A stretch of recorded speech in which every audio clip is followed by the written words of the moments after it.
Olá, seja bem-vindo a mais uma reflexão sobre Jesus e o Decálogo. Nós queremos refletir sobre o nono mandamento. E o nono mandamento diz: não dirás falso testemunho contra o teu próximo. Trata-se de um mandamento muito atual. A sua atualidade, eu diria que é maior agora do que quando Moisés o proferiu no sopé do Sinai ou nas planícies de Moabe. Na verdade, vivemos um momento em que falar mal das pessoas, difamar, caluniar, tem sido uma prática muito constante, principalmente nas mídias, e fica até difícil para que as pessoas possam acompanhar isto, até porque o dispositivo do Código Penal diz que calúnia, injúria e difamação são crimes. Todavia, existe uma prática muito corrente nos dias de hoje e até de natureza política, de destruição de imagens, de desconstruir imagens que pessoas têm. Nós sabemos que basta uma pessoa, às vezes, ser indicada para um cargo, para uma posição, ela imediatamente tem a sua vida vasculhada de todos os lados e surgem afirmações que não se sustentam. E depois, até se fazer a devida verificação, a imagem dessa pessoa já ficou gravemente arranhada. Bom, nós temos que pensar em termos contextuais quando falamos do Decálogo. E este mandamento em especial, ele tem que ser colocado dentro do contexto específico, porque a grande preocupação de Moisés não era necessariamente o que se falava entre o povo. Evidentemente que as pessoas devem dizer a verdade, e Paulo diz isso, né? Vamos dizer a verdade uns aos outros, porque somos membros uns dos outros. Mas a preocupação de Moisés era uma preocupação mais jurídica, porque o sistema judiciário israelita, ele dependia em grande medida da fidedignidade das testemunhas, tanto de defesa quanto de acusação. Então, por essa razão, havia proibições em relação ao testemunho que as pessoas davam em uma ocasião de julgamento. A Torá diz, por exemplo: todo aquele que matar a outrem será morto conforme o depoimento das testemunhas. Uma só testemunha não deporá contra alguém para que morra.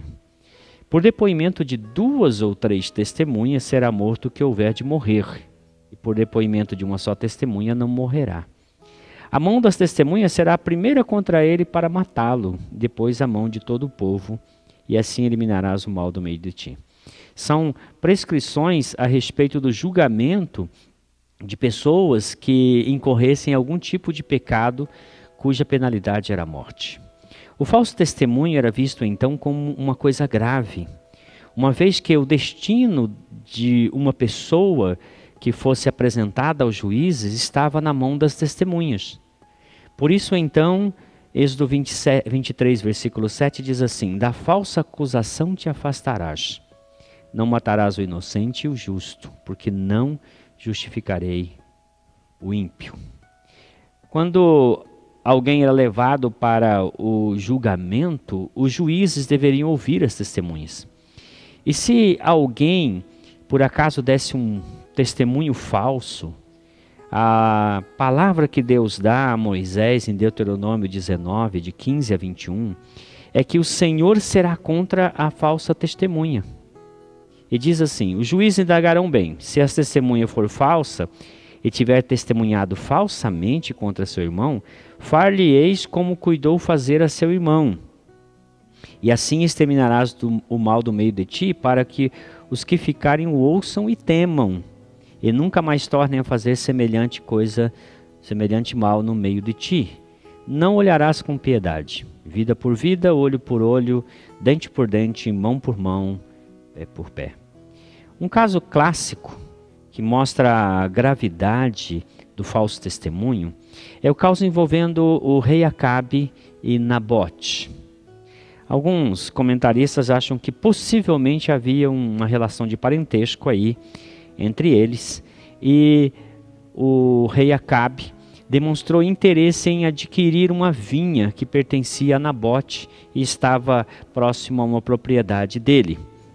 Então, o texto começa em 1 Reis, capítulo 21, e se estende por todo o capítulo, em que o rei Acabe se interessa e Nabote recusa-se a vender. Diz, não, isto pertence à minha família, eu vou manter dentro da minha família essa propriedade.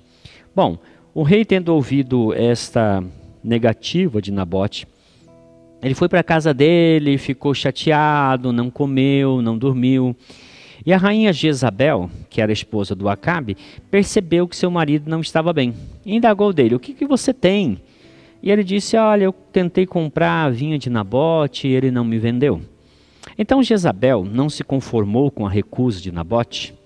E ela indagou do rei, você governa com efeito Israel? Ora, fique tranquilo, eu vou resolver isto. Então o que ela fez? A Jezabel, ela não era israelita, ela era pagã. Então ela resolveu do modo pagão. Como que ela fez?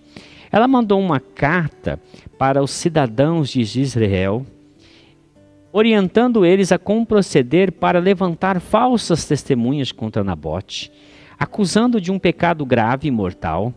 E os nobres de Israel obedecem à rainha Jezabel. Eles escolhem homens malignos, homens cuja índole é má, são os ímpios, e estes se levantam e testemunham contra Nabote, e Nabote então é apedrejado, levado para fora da cidade, apedrejado e então vem a morrer.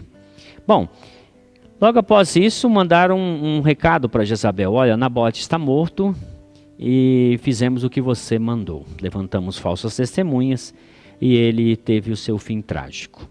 Então a Jezabel chamou Acabe e falou, levante-se, vá lá, tome posse da vinha de Nabote, o jezreelita, porque já resolvemos e ele está morto. Bom, o Acabe não participou diretamente do conluio, da armação, mas ele acabou assumindo a propriedade. Foi lá, assumiu para si a propriedade e tal, e se tornou o dono daquela vinha. Só que isso pareceu muito mal aos olhos do Senhor. Os versos 17 a 19, a Bíblia diz que o Senhor disse a Elias, vai lá e diz para o Acabe, palavras pesadíssimas, no lugar em que os cães lamberam o sangue de Nabote, cães lamberão o teu sangue, o teu mesmo. Uma sentença dura que o próprio Elias deu ao Acabe. Acabe ficou entristecido com aquilo e acabou de alguma maneira sendo poupado de experimentar uma morte tão terrível. Todavia, não demorou muito, Acabe morreu numa batalha e o seu corpo foi deixado por negligência em um determinado lugar e acabou que ali o seu sangue se tornou objeto de alimentação de cães que lamberam o seu sangue, como o próprio Elias havia dito. E Jezabel? Bom, a gente precisa dar um salto para 2 Reis, capítulo 9, os versos 30 em diante. O Senhor mandou Eliseu ungir Jeú como rei de Israel. E Jeú era um general. Assim que ele assumiu o poder, Jeú começou a exterminar a casa de Acabe. E Jezabel foi uma das primeiras.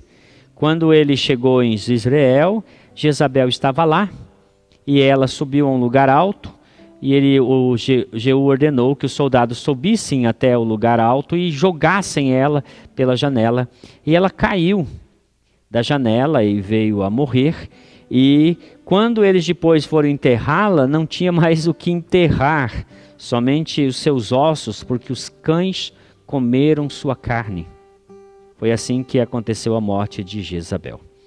E os nobres de Israel? Eles não ficaram sem punição, porque Jeú começou a perseguir toda a casa de Acabe, e isso atingiu os nobres que apoiavam a casa de Acabe na cidade de Israel, e assim Jeú exterminou toda a nobreza de Israel em função do fato de que eles participaram da acusação falsa e do assassinato de Nabote. Bom, eu creio que só esse exemplo já mostra como Deus leva muito a sério esta questão de nós jamais levantarmos falso testemunho contra o próximo. O salmista, ele em diversos salmos se queixa de estar sendo perseguidos por caluniadores, falsas testemunhas. O Salmo 35, verso 11 e 12 diz assim: levantam-se iníquas testemunhas e me arguem de coisas que eu não sei. Pagam-me o mal pelo bem, o que é desolação para a minha alma. Os comentaristas entendem que, embora o salmista esteja falando da experiência dele, como Davi ou outro salmista poderia assim falar, na verdade eles falam em nome do Messias. São salmos messiânicos. O Salmo 109, verso 1 diz assim: ó Deus do meu louvor, não te cales, pois contra mim se desataram lábios maldosos e fraudulentos. Com mentirosa língua falam contra mim, cercam-me com palavras odiosas e sem causa me fazem guerra. Em paga do meu amor me hostilizam, eu porém oro.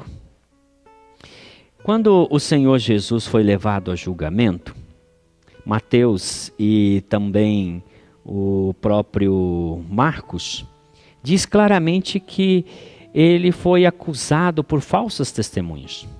Durante toda a caminhada de Jesus, alguns escribas e fariseus estiveram andando por onde ele andava e anotando as coisas que ele fazia, na intenção de levantar um testemunho contra ele que o levasse à morte. Isso aconteceu quando o Senhor Jesus foi julgado. O evangelista Mateus diz que os principais sacerdotes e o sinédrio procuravam um testemunho falso contra ele para o condenarem à morte. E apareceram lá algumas testemunhas, mas o testemunho deles não era coerente. Não havia coesão, não havia consistência nas acusações. Nenhuma delas acabavam sendo condições para conduzir Jesus à morte. Quando nós vemos que o julgamento de Jesus foi todo ele uma sequência de falsos testemunhos, foi a armação completa, de maneira que o que falaram a respeito dele em nada consistia ou estava coerente com a verdade. A própria maneira como o Sinédrio apresenta a queixa para o Pilatos é uma falsa acusação. Dizem para Pilatos que Jesus está conspirando contra o César, que a própria maneira como Jesus faz coloca em risco o domínio de César sobre a Judéia. Na verdade era tudo mentira, e eles mesmos dizendo assim: nós só temos um rei que é César. Outra mentira da parte deles. Todos eles foram falsas testemunhas e levaram, por causa do seu falso testemunho, Jesus à morte. Assim como aqueles homens malignos fizeram com Nabote, foi feito também em relação a Jesus Cristo. E as reclamações do salmista, todas elas dizem respeito à experiência de Jesus de ser acusado falsamente, de ter feito coisas que não fez. O salmista, no Salmo 15, ele pergunta para Deus: Senhor, quem habitará no seu tabernáculo? Quem há de morar no seu santo monte? E a resposta que ele tem, ou a resposta que ele mesmo dá é: o que vive com integridade, pratica a justiça e de coração fala a verdade, o que não difama com a sua língua e não faz mal ao próximo, nem lança injúria contra o seu vizinho, o que a seus olhos tem por desprezível ao réprobo, mas honra os que temem ao Senhor. O que jura com danos próprio e não se retrata, o que não empresta o seu dinheiro com usura, nem aceita suborno contra o inocente. Quem deste modo procede, não será jamais abalado. E nós podemos perceber que o Senhor Jesus, quando ensina o seu sermão do monte, ele diz assim: seja a tua palavra sim, sim, e não, não. O que disso passa vem do maligno. Que essas palavras possam estar em nosso coração e nós a observemos E cuidemos de nunca, jamais sermos difamadores do próximo, porque a vontade de Deus é que nós falemos a verdade sempre. Deus assim te abençoe, em nome de Jesus.